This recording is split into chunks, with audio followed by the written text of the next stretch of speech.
Hello, and now we are on air. We actually came on air in the middle of your sentence, Josh. Yeah. I was switching it over. But yeah, we had an issue when I came in. This has happened before, where they had the system set up to play off of their iCloud instead of off of our system. So we actually started recording, and we're sitting here talking for like 5 minutes. Nobody. My mom is texting me saying she's heard us the whole time. I don't know. My girlfriend said she didn't hear us at all, but whatever it is, we figured it out now. She said she can hear me, so we're good. I think we're back on, yeah. Anyway, this is SplitView. We do this thing every Tuesday, and we come here and we kind of discuss different world news stories, U.S. news stories, and local news stories in a different segment. And towards the end of the show, we talk about conspiracy theory. And that's a brand new segment that we started last week. And that actually brings me to the fact that we need to still update our intro, because, yeah, we said that we do that astrology segment that we don't do anymore. No.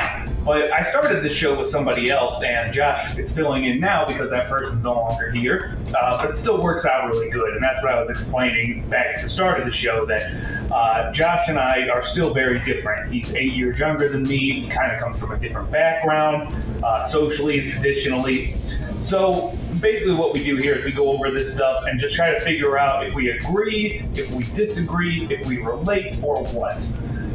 And before we had that issue, you were talking about Friday the 13th, Josh, which is coming up this Friday. Yeah, Friday the 13th is this Friday, so it's a very superstitious day because many people, and I would say myself to a little bit of an extent anyway, not that much, but many people believe it's a bad day and your bad stuff is going to happen. So maybe this was our precursor to Friday the 13th? Yeah, it's kind of funny. We started off the show talking about Friday the 13th, and that's what happened. Yeah, so maybe that was a little bit, I was going to say that was a precursor.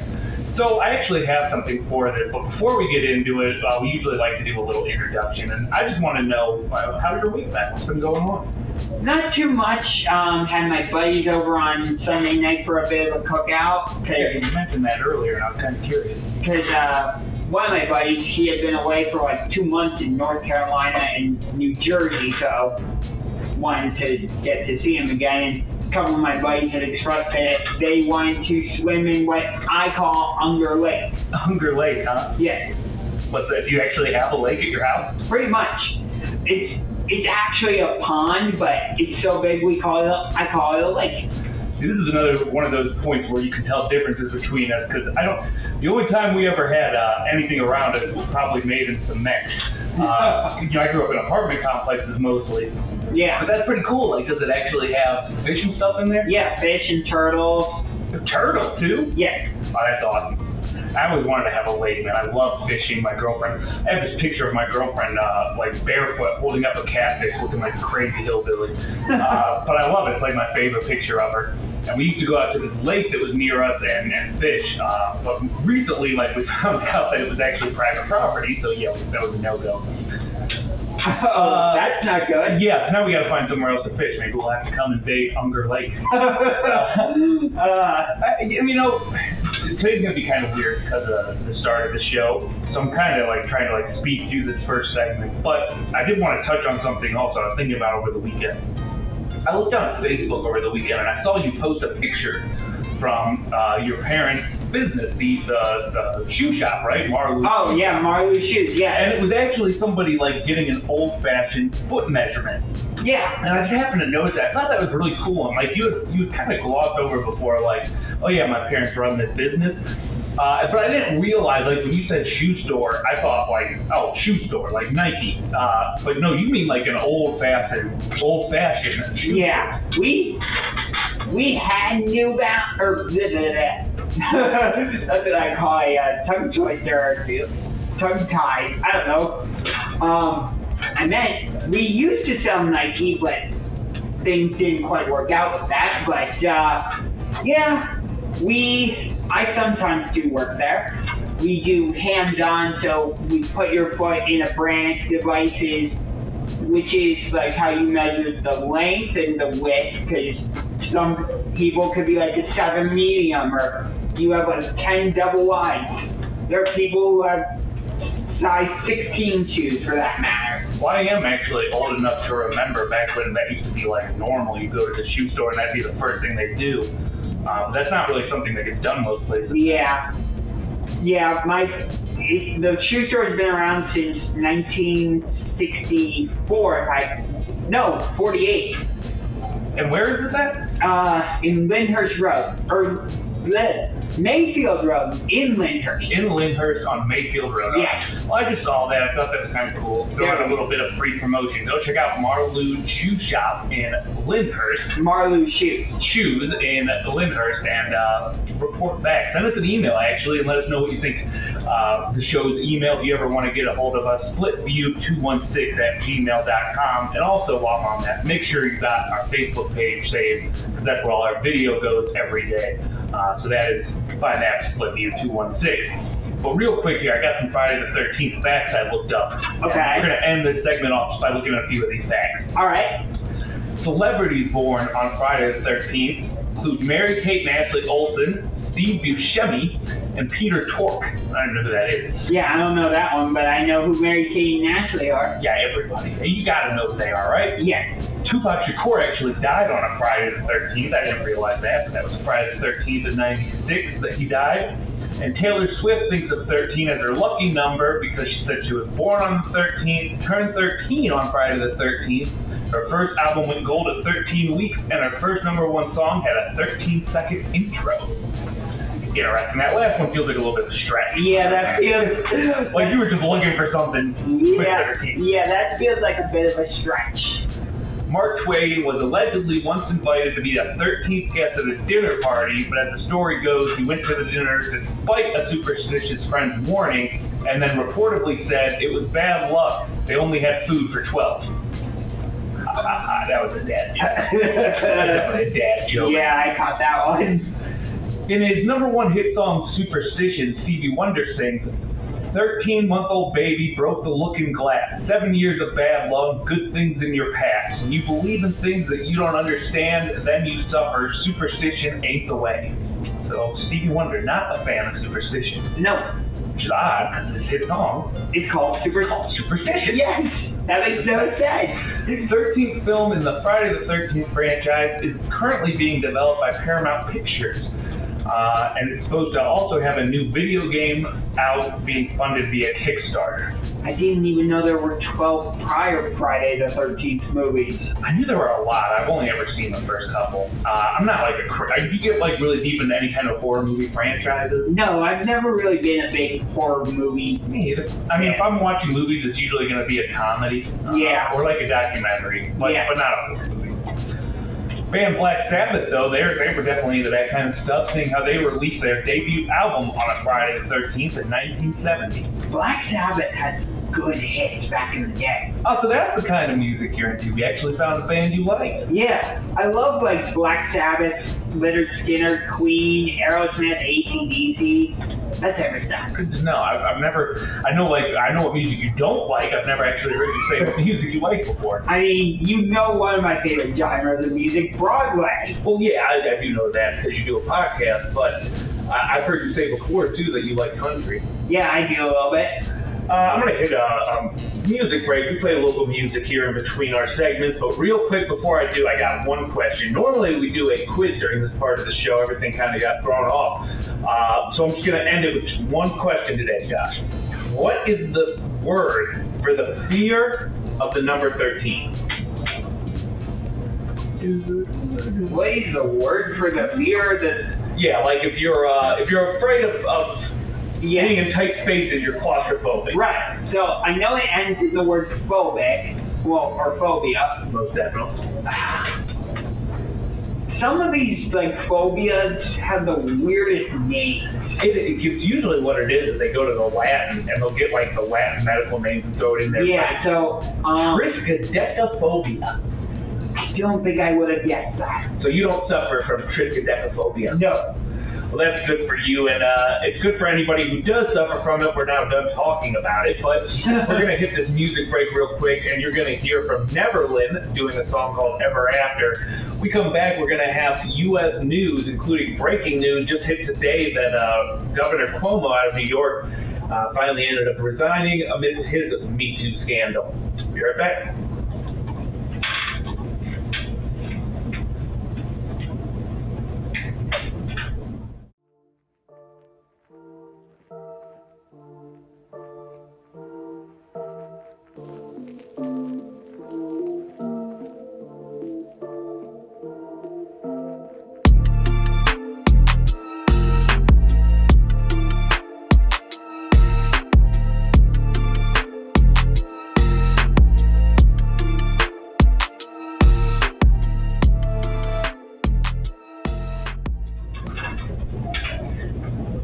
Welcome back, Mr. Cotter. Welcome back, Mr. Cotter. I stole the line right from you.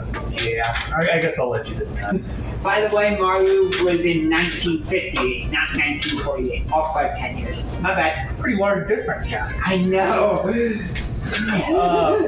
Well, on the other side of the break, we have already kind of gave away the lead, but there's a lot of interesting stuff with this that today, and you were the one who actually grabbed me on this news, that Andrew Cuomo, the governor of New York, resigned.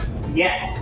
Have you been following this story, like, as it's been going on, like the whole issue with him and these women? Yeah, I followed it a little bit because I know, doesn't his brother work for CNN? Yeah, it's kind of awkward, actually, because, like, his brother has to report on this news, but yeah, he's on CNN. Yeah, so I can imagine how awkward that is. It's just like, oh, I gotta report on my brother doing not good things. Yep, and he has announced today that he will be resigning effective officially in 14 days. This comes 1 week after an investigation by the New York Attorney General found that he sexually harassed 11 women, including staffers and women who did not work for his administration. That's kind of funny though, because, well, not funny, but awkward that he is not like admitting any kind of guilt though. At the news briefing where he announced this, his exact quote was, "The best way I can help now is just step aside." Then he started all these remarks by giving a defense of his behavior, but then said that he couldn't deny the way the political wind is blowing, and said that the investigation and impeachment will consume government and cost taxpayers millions of dollars. So he's just going to do, the selfless thing and resign. So this thing's guilty at the end of the day. Yeah, he also, I'm reading an article about it from CNN, and he says, "I'm a New Yorker born and bred," Cuomo said in resigning. "I am a fighter, and my instinct is to fight through this controversy because I truly believe it is politically motivated," kind of along the same lines of what you were saying. "I believe it is unfair and it is untruthful, and I believe it demonizes behavior that is unsustainable for society." You don't admit to something, or you don't resign if you're not guilty. Right. That's the way I feel. I got no matter what, if I was in his position, no matter what, if I was innocent and I knew that I hadn't done the things that he's being accused of, I'm not just going to give up. Right. I mean, the saying is, you're innocent until proven guilty. And you're supposed to be, but, if it's one person that's accusing, maybe it would have been different. 2 people even. Right. It's 11 people and they're all saying the same thing. Even his own party wanted him out at this point. Right. In a similar kind of scenario, the Houston Texans quarterback Deshaun Watson got 22 accusations of, I believe it was sexual harassment. Well, he hasn't even lost his job yet either, though. You know what I'm talking about. Yeah, I know exactly. Huge news that, he has 21 cases against him now over the past month. And he's still the Texans' starting quarterback. Yep. I have a feeling they're going to end up either getting rid of him or the NFL will do something, but they won't do anything until he's found guilty. Right. So I guess the one thing you could say about this is, if you were on the other side and you were trying to argue, you could say, maybe Cuomo should get his day in court before, he's put out of office. But I think, what people are saying is, look, 11 women is enough to say we believe you. I mean, one's enough, but once you have 11 and all their stories are the same, man, you really don't have defense. Right.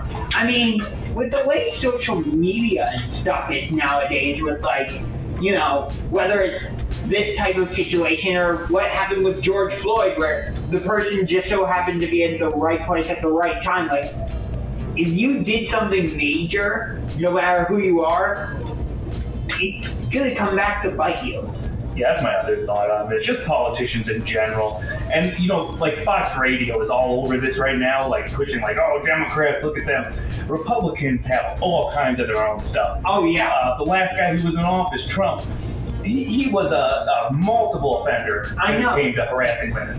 And also, like, he refuses to turn over his tax form. Oh, yeah, that's a whole other issue. Yeah. But my point is, like, this is across the board. If you're a politician, you should realize that you're going to be under the microscope 24/7. Oh, yeah. And especially now with cell phones and stuff, so the more if you're out there doing any kind of dirt as a politician, just expect for people to find out. You should just start planning, like, what am I going to say when they find out? Right. They're going to find out. And it's not just politicians, as we touched on, it's also, like, police force, too. Yeah, we report on that a lot. One more thought on this, and I want to move on, but the best job you could probably have in New York is the lieutenant governor. And the reason I say that is because one of the last administrations, I forgot the guy's name already, but one of the last governors had to resign. And when he resigned, his lieutenant governor took over. Well, now this is happening. Cuomo's resigning, lieutenant governor takes over. There you go. So apparently if you become lieutenant governor in New York, you just have to wait a little bit and you'll get the big job. You'll get the big seat. Yeah. Lieutenant Governor Kathy Hochul will now be the official mayor in New York. Huh. So it's been a world record week. In what way? In the way that 3 different Guinness World Records were broken. Really? Yeah, what I would usually do for the U.S. news part of this show is I'll get on and I'll just start looking up weird news if I don't have any stories yet. And the first 3 things I found today, like literally back to back to back, were weird Guinness World Records. Okay. Things that got broken. So, first one, a New York man earned himself a Guinness World Record when he polished off a 2-liter bottle of soda in 19 seconds. I wonder how big his bird was. I was just thinking the same thing. Eric Badland Booker, that's a great nickname, Badland. I love that nickname. A competitive eater who shares his speed drinking videos on YouTube channel Badland Chug. So he does have a YouTube. Okay. He said trying his skills with multiple carbonated beverages led him to attempt this. He selected a 2-liter bottle of sugar-free cola, so I wonder if that helped. Did he get sugar-free? He said to pour the bottle into a measuring cup to get an accurate measurement of the volume of the beverage and for easier drinkability. And he really thought that through. Good thing he didn't put Mentos in the soda. Yeah, it does say though that he, when he finished, he celebrated with a massive belch, so you got that right. And then said, yes, that's what I'm talking about. That's delicious. Okay. Yep. That would not have been good if he had put Mentos in the soda. No, I wouldn't be here to talk about it today. No. It would be a completely different news story. Well, if that doesn't, get your fancy, if you're not in for competitive eating, maybe this will do it for you. The city of Kyle, Texas, is calling on people who share the town's name to gather at an annual festival to set a world record. The city said in a Facebook post that it is trying to gather as many Kyles as possible to set this world record as annual Kyle Pie in the Sky Hot Air Balloon Festival, September 3rd to the 5th. What was the name of that festival again? The Kyle Pie in the Sky Hot Air Balloon. They do, by the way, note that it has to be spelled Kyle, otherwise you're not in their club. I've never heard of Kyle being spelled any other way. Look, man, it's 2021. People spell stuff weird. Yeah, true. Another Canadian woman unofficially set a Guinness World Record when she competed a 100-meter run in 23 seconds while running on all fours. How fast do you think you could run 100 meters on all fours? On all fours? I've never really thought about it. When I hear that, I don't know if that's fast or not. I guess it is. She won a record, but yeah, I haven't tried it. Yeah, I've never tried that. Julie McCann, 38, of British Columbia, ran on her hands and feet at the Greater Vernon Athletics Park on Monday and finished well under the 25-second goal that was mandated by the Guinness World Records. So she must have been the first one to ever done it. But McCann, who has been running on all fours since she was 3, said she was inspired to pick up her hobby again and attempt to set the world record in the women's category. after reading about a woman in Japan, or a man in Japan, who set the men's version of the record in November of 2015. So apparently she saw that a man did it and was just like, well, nope, gotta have a woman. Okay. And it works. Yeah. Well, we are going to hit another local music break. When we come back, I have some local news. I actually got to find another story real quick during the break, so that's a wild card. It's a wild card, but we will have a story about Wicked Twister. Yeah, the amusement park is getting closed down. Well, I'm sorry. We can phrase that. A ride is getting closed down at an amusement park, and we will discuss that on the other side after you hear from the Hemi Devils doing their song Electric Wine. Local Cleveland music for you on North Coast Underground. We'll be right back.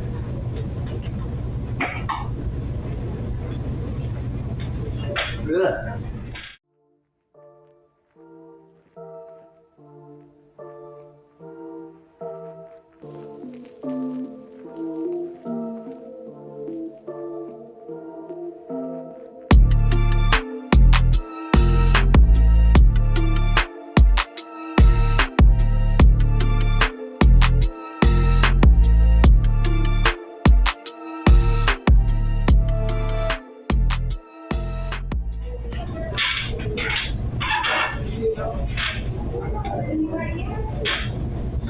Welcome back, Mr. Cotter. I beat you to it. Why did you say it like with so much emphasis? Because I was gonna beat you. Hey, I need you to help me with something, actually. What you got? I try to help you out when I can through a little promotion to the shoe business earlier, and I need you to help me yell at my girlfriend and tell her to go home. Just say, Jane, go home. Jane, go home. All right, thank you very much. Why? She's supposed to be off today, and she got called into work this morning because of the storm, and apparently the electricity went out, and she was like, I'm just going to go in and be right home. That was, like, literally as I was leaving for school, 8:30 this morning. She's still there. Okay, so go home. Yeah, go home. If they didn't fix it, you can't fix it, just go home.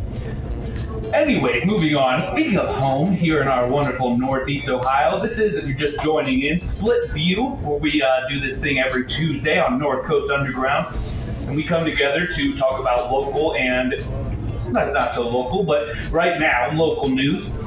And you had this one that you gave to me over the weekend where Cedar Point is closing a roller coaster. Yeah, they're closing Wicked Twister. That's the roller coaster. It's yellow, and you go up one tower and you twist. You go back down that tower and twist, and you go up the other tower. And you know which one I'm talking about? I do not. So I gotta be completely honest, and I think one thing that makes this show so good is that we both always try to be honest. So I'm gonna go ahead and get out in front of this one. I have literally never been on an amusement park ride.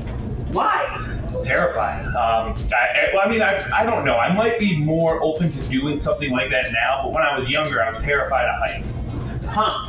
It's like the one thing I'm really scared of. I don't have a whole lot of fears, but heights freak me out. My parents and them always knew that. It got to the point where they even want to take me, like if they went to Cedar Point, because I was a waste of money basically. I go and I'll get tickets and I might go play some games. I might go try out the food or whatever, but I don't ride rides. So when you sent me this, I was like, I don't really affect me, but I thought it was interesting just because I guess that is kind of a weird thing of me. And apparently you ride rides, right? Yeah, I do. And you're a fan. Yeah. Although I didn't start out. I actually started out afraid of the second time I've done that. I don't know why I did the weird sound effect, but whatever. It makes it work. Makes it funny. So are you saying that you had a little bit of fear starting out too? Yeah, specifically roller coasters. So okay, help me out here. I'm about to, Jane takes me to the Cedar Point. We're about to get on a roller coaster. What should I do? Like tell myself to get prepared. I mean, they put you in safety bars, so for the most part, unless you're an idiot, which some people would argue that I am. I'm not going to make that argument. I'm not, because I don't think you are. Based on our conversations we've had in this show and tomorrow's show, So what's the catch on All Sports Cleveland from 2 o'clock to 4 o'clock? We are going to be having a new member to the show tomorrow, so stay tuned for that. But, so there's our second plug of the day. But, yeah, for me it was just like, okay, there's nothing really dangerous here. It's all just meant for fun. I mean, I know that, I guess. So, it's a mental thing. So 100%. Just go ahead and scream your hat out. Well, this one has been around since May of 2002, and it's been a staple at Cedar Point since then. It was announced originally in November 2001 as the world's tallest and fastest double-twisting impulse roller coaster. That just sounds terrifying to me. Double-twisting impulse roller. I'm good. So as I explained, what it does is you shoot off, you go up a tower that twists, and then at the top of the twister, however high you get, you do a reverse twist and go back down, and then you're going backwards up the other tower, you twist, and then you twist and go back down and go up the other tower. It actually reaches, it's at 215 feet into the sky, and actually at a fastest goes 75 miles per hour.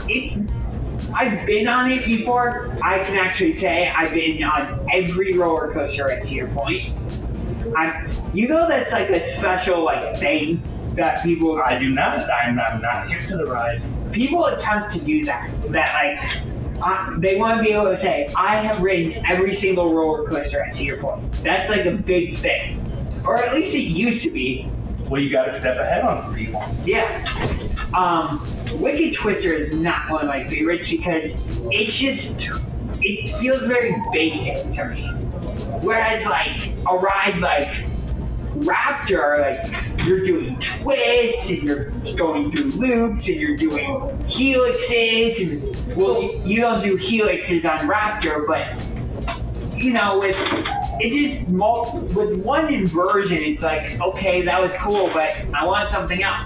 Basically just a boring geography to it. Yeah. Boring layout. Whereas like I said with Raptor, you got Valraven, they have multiple inversions and, various things that keep you into your seat.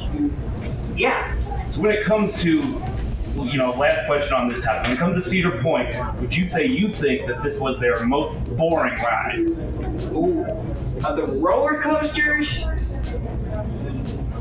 Yeah. So you're saying good, well, and fair riddance to Wicked Twister. Wicked Twister. Yeah.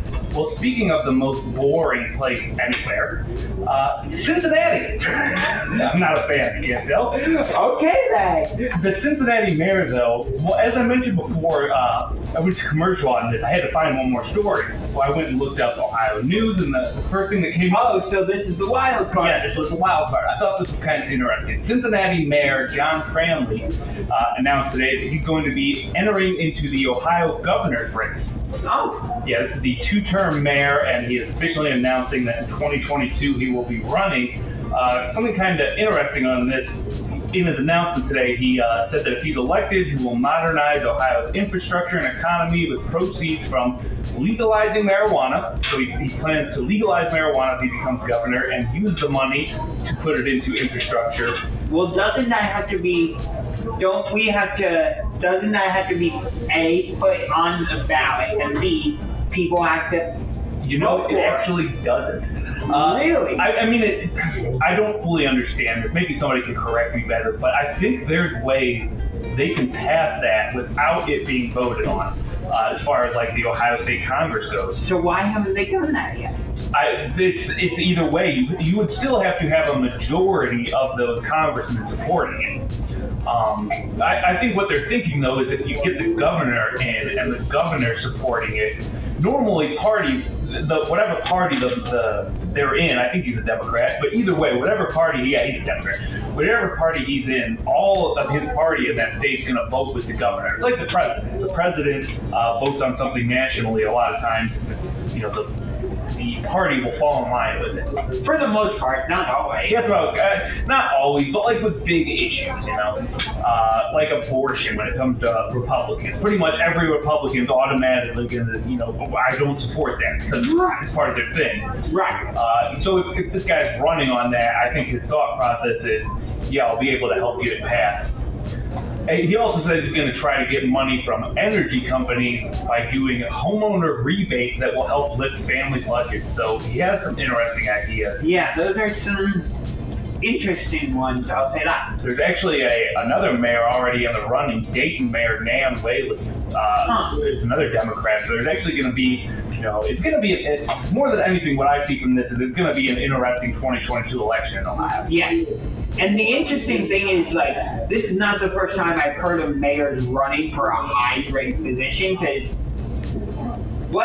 didn't a mayor from South Bend, Indiana, just run for president? Oh, yeah, Mayor Pete. Yeah. Yeah. He was the mayor of South Bend, Indiana, I'm pretty sure. And that was the big knock on him, though, and why a lot of people didn't vote for him is because they said he didn't have enough experience. Yeah, like you were just the mayor of a city. Now you're going to try and be the leader of arguably the most powerful country in the world. Yeah, I don't think so. And traditionally, there's a way that this plays out, like for politicians. Like normally, you start out like as a councilman, and then you become a mayor, and then maybe you become a state senator, and then like a governor, and then maybe you try running for president. But that's really kind of been different lately, ever since Obama. I mean, Obama jumped from state senate to the presidency. And I don't know. I think the more time passes, the less people worry about that. Right, and then you had Trump, who had no experience at all. Yeah, no political experience, and he goes, "Okay, I'll run." Yeah, that was the reality star as president was an interesting experiment. Let's not do it again, though. Yeah, I don't want to. I'm going to hit a commercial break. Not a commercial. I got to stop saying commercial. It's a local music break. First time I messed up and said that. Local music break. It's going to be Little Jaden doing Trust Me. Or actually, no, it's not, because that song is way too long. This is a little bit of like middle of the show engineering. I just saw that that's like a 7-minute long song. So I'm sorry, Little Jaden, but we just don't have time for that.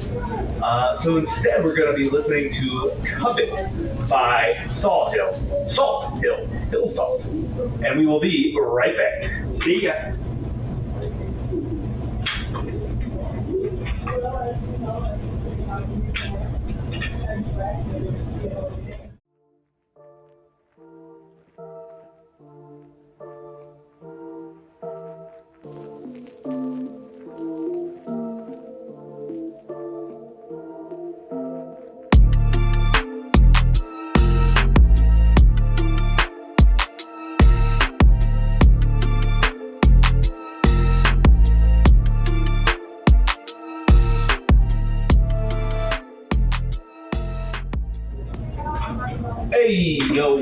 Heyo! Welcome back to the last segment of today's episode of SplitView. And this is our brand new segment. Dun, da, da. Conspiracy theory.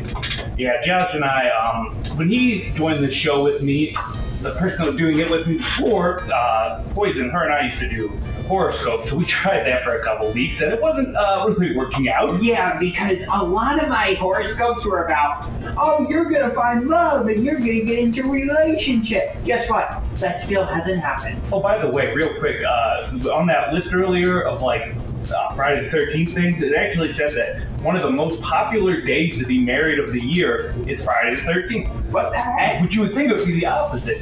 Yeah.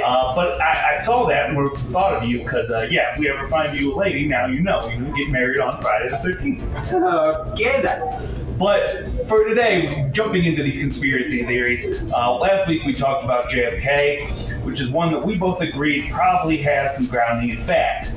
This week, we're looking at one that both of us kind of look at as a little bit crazy, but we know somebody personally who believes in it that's on the show with us tomorrow, and that's the theory that the moon landing has been faked.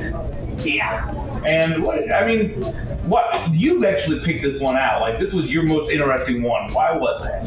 So I've done a lot of research into this one, and I've watched Mythbusters. Mythbusters did a whole episode about the moon landing conspiracy theory, and they tested various theories about it. Like, one conspiracy theory was that since the moon doesn't have an atmosphere, the flag that the astronauts planted shouldn't be waving. But what they did is they took a flag, put it in a vacuum, they took their hands and went back and forth, kind of like, you know, in the movies where they're trying to light a fire. Yeah. And it continued to wave even after they stopped doing that because of the momentum or motion, either word I guess, that was created. I've seen a bunch of stuff on this too, where like people try to say they think a certain thing's directed it, and it's like, okay, here's why I can't really believe any theory that people think about like that. If you think that all these people kept this government secret their entire life and never told anybody, you've lost your mind. Nobody would live an entire life and do something that was fake this big, because to fake the moon landing, that would take a lot of people, a lot of resources, a lot of money, a lot of work. Somebody would have went and told people. Right. I just don't feel like you should keep that secret. No. But when I looked it up, it says that moon landing conspiracy theorists claim that some or all elements of the Apollo program and the associated moon landings were hoaxes staged by NASA, possibly with the aid of other organizations. It said that the most notable claim is that 6 crewed landings were faked and that 12 Apollo astronauts did not actually walk on the moon. So the interesting thing about this is they're not just talking about one, they're saying that they don't believe anybody's ever walked on the moon. Wow. Various groups and individuals have made claims since the mid-1970s that NASA and others have knowingly misled the public into believing the landing happened by manufacturing, tampering with, destroying evidence including photos, telemetry tapes, radio, TV transmissions, and moon rock samples.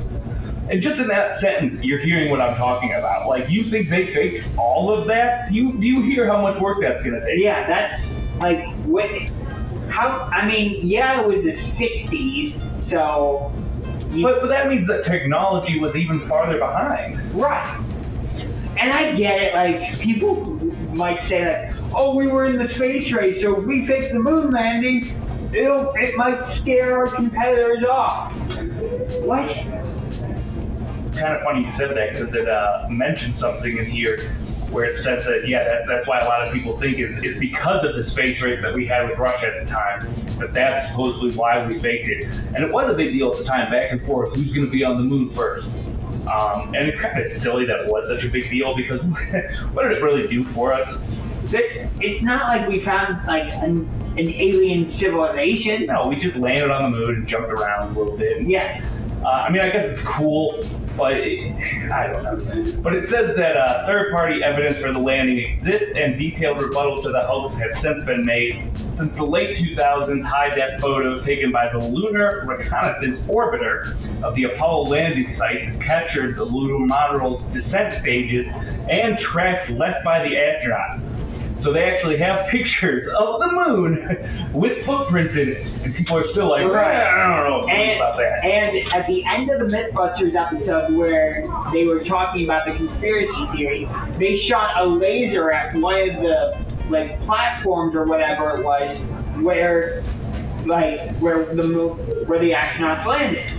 So if they didn't land there, the laser wouldn't have come back and given some type of signal. But guess what? It did! So there's something there that the astronauts planted that would have given off some sort of reflection. The problem, though, with people that you run up against is that if somebody believes something like this, their core belief is that the government's lying to them.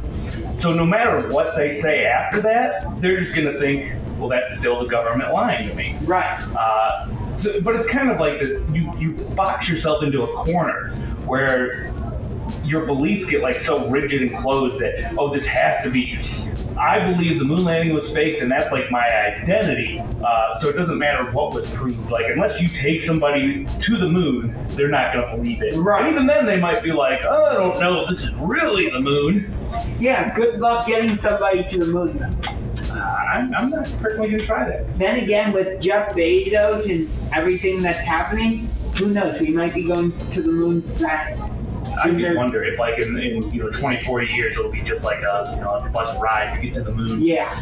But it does say conspiracists have managed to sustain public interest in their theory for more than 40 years despite rebuttals and third-party evidence. I mean, yeah, we're talking about it right now. While opinion polls taken in various locations since have shown that between 6 and 20% of Americans believe it, 25% of Bretonians believe it, and 28% of Russians believe it.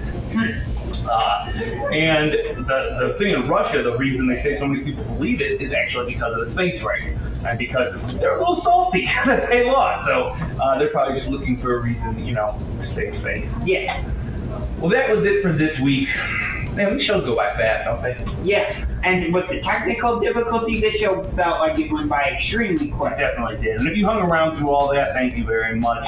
Stuff happens. But and definitely, by the way, this is another reason you should be on our Facebook page if you're not. Go to Facebook, look up SplitView 216, because if nothing else, if you don't get to listen to us on the radio or we're having issues on the radio, the video from these episodes are all we put up. Yeah. So you can go watch us. And if you don't, get them on there, go to our YouTube. Josh, I'm Good to the Max. You got it. Yep, and I have Kramer Radio and Production. Yep, Kramer Radio and Productions. I always give you a little shout out in the description of my videos when you, because you're the one that edits both this show and tomorrow's show. Yeah, sir, that's what I'm going to do right now. So I'm going to go edit this and put it up. You guys go do whatever it is you're going to do. And we will be back here next week to do the same thing all over again. What conspiracy theory do you want to do next week? I don't know yet. I honestly don't know. So if anybody has like a conspiracy theory you really want to hear us talk about, send me an email. If I get it in the next couple of days, you might end up getting shows. So splitView216@gmail.com. And on the way out, I feel a little bad because I skipped Lil Jaden's 7-minute song earlier. So I'm going to play you a little bit of another local artist, Lil Jaden's Trust Me. But for us, we are out.